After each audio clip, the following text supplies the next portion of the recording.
Kristau, tu gyvas tie meilę, viltie ir šviesybę, tikras krikščionių globėjau ir sielų stiprybę.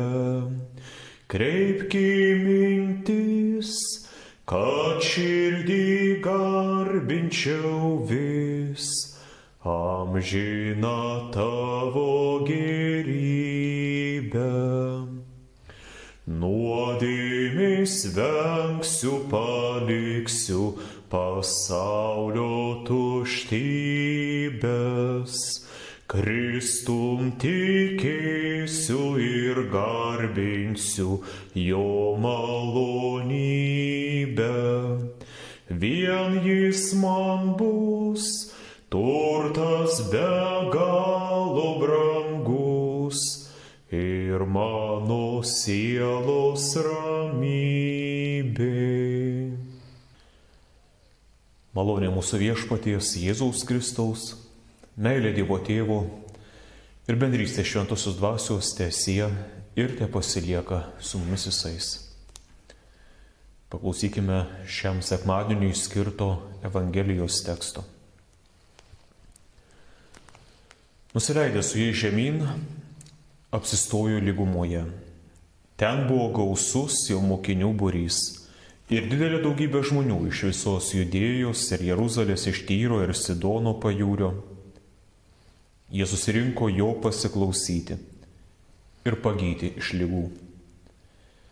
Buvo pagydomi netyrųjų dvasių varginamieji, visa minia stengėsi jį paliesti, nes iš jo ėjo galia ir visus gydė. Tuomet pakėlęs akis į savo mokinius, Jėzus prabilo: Palaiminti jūs vargdieniai, nes jūsų yra Dievo karalystė. Palaiminti, kurie dabar alkstate, nes būsite pasotinti. Palaiminti, kurie dabar verkiate, nes juoksitės. Palaiminti esate, kai žmonės jūsų nekenčia, atstumia, niekina ir atmeta kaip blogą jūsų vardą dėl žmogaus sūnaus. Džiaukitės tą dieną ir linksminkitės, nes jūsų laukia gausus atlygis danguje. Juk lygiai taip, kadaise jų protėviai darė pranašams. Bet vargas jums, turtuoliai, nes jūs jau atsiėmėte savo paguodą. Vargas jums, kurie dabar sotus, nes būsite alkani. Vargas jums, kurie dabar juokėtės, nes jūs liūdėsite ir verksite. Vargas jums, kai visi žmonės jūs giria, nes ir jų protėviai lygiai taip giria netikrus pranašus.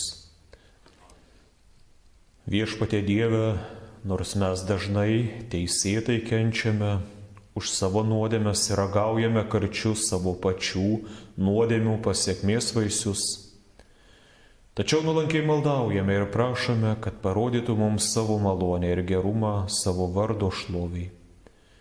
Ir tai darome per mūsų viešpatį Jėzų Kristų, kuris viešpatauja su Tėvu ir Šventąja Dvasia, vienas Dievas per amžių amžius. Amen.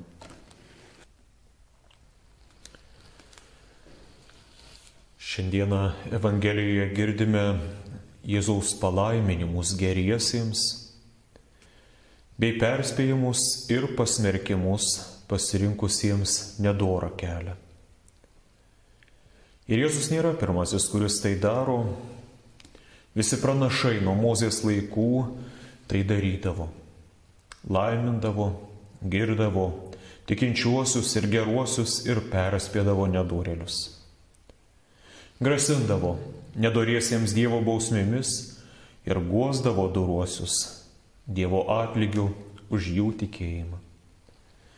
Nes kad žmogus pajėgtų gyventi taikoje su Dievu ar gyventi pagal Dievo įsakymus yra būtinas tikėjimas. O iš doro gyvenimo išsukti gali net tikintieji, todėl mums nuolatos ir primenama palaiminimais ir įspėjimais, kad ištikimai laikytumėmės dieviškojo mokymo. Na, o fariziejus Jėzus perspėja dėl veidmainystės. sakydamas vargas jums, veidmainiai rašto aiškintojai ir fariziejai, jūs užrakinate žmonėms dangaus karalystę ir nei patys neinate, nei trokštančių į ją patekti neleidžiate. Vargas jums, veidmainiai, rašto aiškintojai ir fariziejai. Jūs keliaujate per jūrą ir sausumą, kad laimėtumėte vieną naujatikį, o kai toks atsiranda, jūs padarote iš jo pragaro vaiką, dvigubai blogesnį už jūs pačius. Dangaus karalystė lengvai užrakinama įstatymo skelbimu. O vėl ji gali būti atrakinama tik Jėzaus Kristaus, mūsų Viešpaties šlovės Evangelijos skelbimu, kurį priimame tikėjimu. Todėl Lukas, cituodamas Jėzaus žodžius, priekaištauja, kad vien įstatymą skelbiantis fariziejai ne tik, kad užrakina savo sekėjams dangų, bet ir jos daro veidmainiais ir pragaro vaikais, suteikdami jiems netikrą viltį. Tad, mėlyjei, ir jūs išmokote pamatyti, kaip per Kristų mums paliktas jo malonės priemonės tokias kaip krikštą, Dievo žodžio skelbimą, atgailą ir nuodėmių atleidimą, ar šventosios vakarienės sakramentą, mums atrakinamas dangus. Tad tuo ir toliau tvirtai tikėkite. O kuomet Jėzus kalba vargas jums, įstatymų mokytojai, jūs pasisavinote pažinimo raktą, bet patys nėjote ir norintiems įeiti kliudėte, tai šis pažinimo raktas yra Dievo žodis. Kunigas, aiškindamas Dievo žodį pamoksluose, nori jūs išmokinti naudoti šiuo raktu, kad jūs kuo dažniau jo naudotumėtės, kad Dievo žodis taptų jūsų vilties, jūsų tikėjimo ir Dievui patinkančio gyvenimo šaltiniu. Šios dienos Senojo testamento skaitinyje pranašas Jeremijas klausia, kam bus tavęs gaila? Ir primena mums, kad dėja kažkada iš mūsų gyvenimo teliks tik paminklas su trumpu įrašu, o teis dienos galbūt, kai ir tų paminklų nebeliks jokių žymių, todėl, kad nepultume į neviltį ir šiandieną prisiminkime savo gyvenimo ir tikėjimo tikslą, nes mūsų tikslas amžinasis gyvenimas Dievo artybėje. Todėl gerai įsiklausykime į Viešpaties ir pranašų žodžius, kad nepamestume amžinojo gyvenimo dovanos. Ir nuolatos savęs klauskime ir mąstykime apie tai, kam yra pažadėta ir skirta amžinojo gyvenimo dovana, kokiems žmonėms. Ir ar aš esu toks žmogus, kuriam taip pat žadamas amžinas gyvenimas? Ir šios klausimus atsako kitas skaitinys pirmajame laiške Korintiečiams 15 skyriuje, kur Paulius liudija apie mirusiųjų prisikėlimą, apie žmonės Dievo ieškančius arba nusisukusius nuo Dievo. Psalmistas kalba ir pačioje pirmoje psalmėje. Laimingas, kas atmeta nedorėlių patarimus, kas neina nusidėjėlių keliu ir nebendrauja su pašaipūnais, bet džiaugiasi Viešpaties įstatymu ir mąsto jo įstatymą dieną naktį. Jis lyg medis pasodintas prie tekančio vandens, duodantis vaisių laikui atėjus, o jo lapai nevysta. Kad ir ką jis darytų, jiems sekasi, o nedorėliai netokie. Jie kaip vėjo blaškomi pelai, todėl nedorėliai teisme neatsilaikys, nei nusidėjėliai teisiųjų sueigoje, nes Viešpats globoja teisiųjų kelią, o nedorųjų kelias į pražūtį veda. Kartais susidaro vaizdas, kad kunigas žmonėms reikalingas tik tam, kad gražiai pateisintų jų netikėjimą, paklydimus ir išteisintų juos prieš Dievą. Nors kunigo tarnystė iš tiesų yra teisingai paskelbti įstatymą ir jo užrakinti dangų, o skelbiant atgailaujančioms širdims, vėl paskelbiant Evangeliją, jį atrakinti. Kunigo darbas per sakramentus tikintiesiems patarnauti, ar besigailinčiam, besigraužiančiam dėl savo nuodėmių jas išklausyti ir paskelbti atleidimą, būtent tai padėti Dievo žodžiu ir sakramentais atrakinti dangų. Tad jei mato Evangelijoje kalno pamoksle, Jėzus sako: palaiminti turintys vargdienio dvasią, jų yra dangaus karalystė.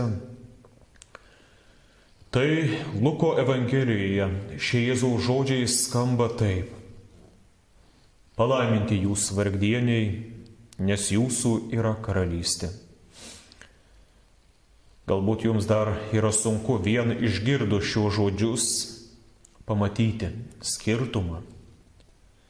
Mato Evangelijoje Jėzus labai aiškiai skelbia, kad tai yra labiau dvasinė savybė arba dvasinė būsena, kad ji nėra susijusi su skurdu, neturtu ir panašiais dalykais, bet daugiau susijusi su dvasiniu skurdu, dvasiniu neturtu.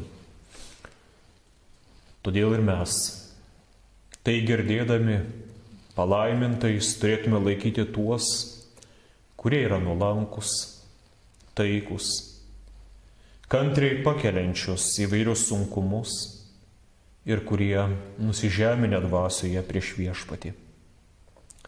Palaimintais turėtume laikyti ir tuos, kurie jaučia dvasinį alkį ar troškulį.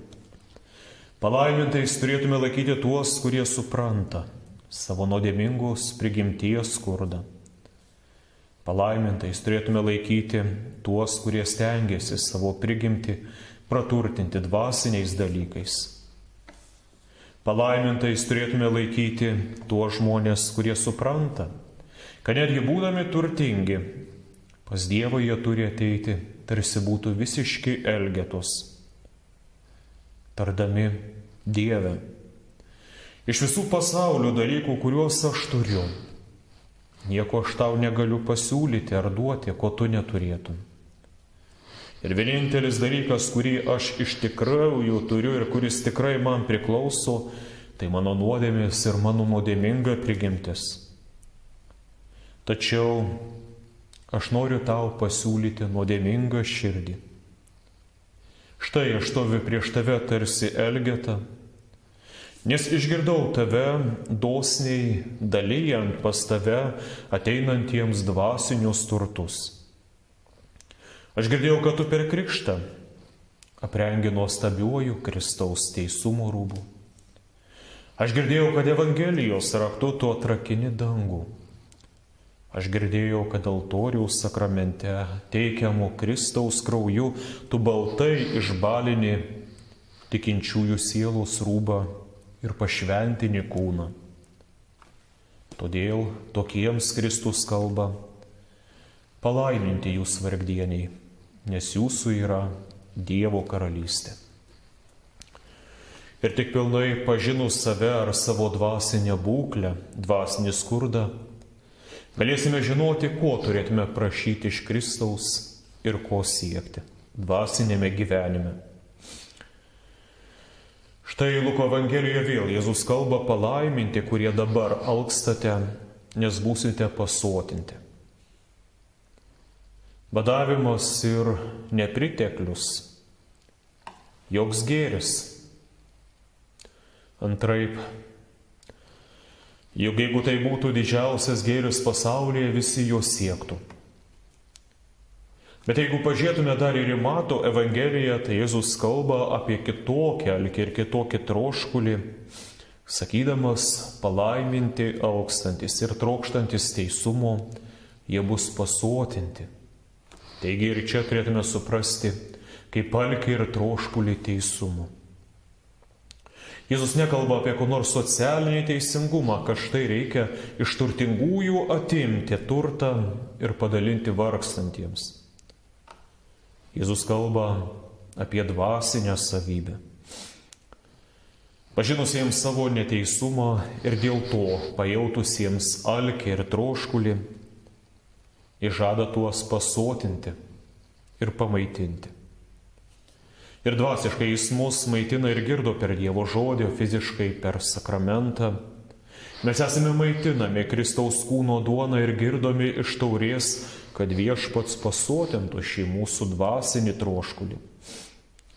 Tad ir kitus žodžius aš būčiau linkęs aiškinti nukreipdamas mintis į dvasinės plotmes, kad ir šiuos žodžius palaiminti, kurie dabar verkite, nes juoksitės. O Mato Evangelijoje palaiminti, liūdintis, jie bus paguosti. Ir kas tai yra verkiantis ir liūdintis? Dėl ko jie dabar liūdi ir už ką? Jiems pažadama paguoda ir Dievo karalystės džiaugsmai.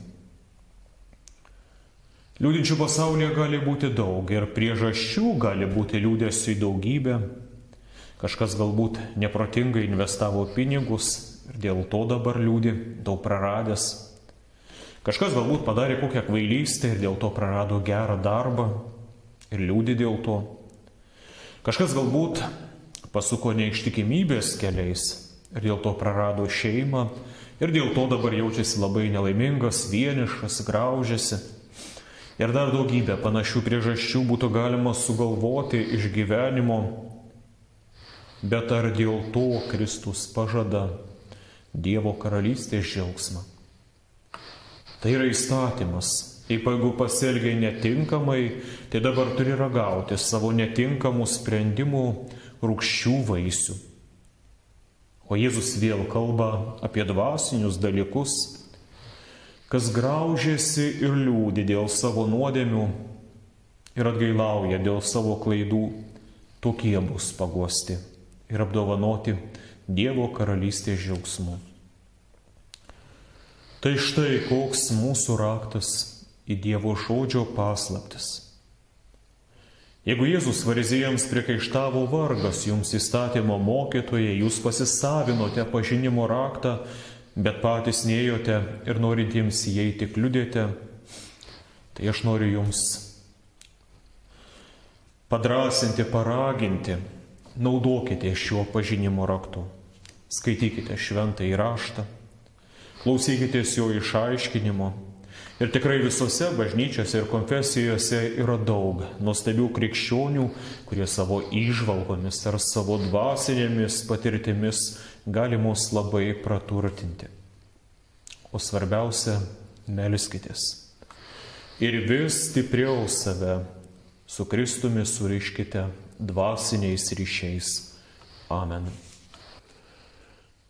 Jėzau amžina uola, būk man priebėgos vieta, tavo kraujas visada, man gyvybė amžina, gydo nuodėmių žaizdas ir palengvina kančias. O kai baigsiu amžių šį, kai mirtis užmerks akis, amžinybė užtekės, prieš teisėją stot reikės. Jėzau amžina uola, būk man priebėgos vieta.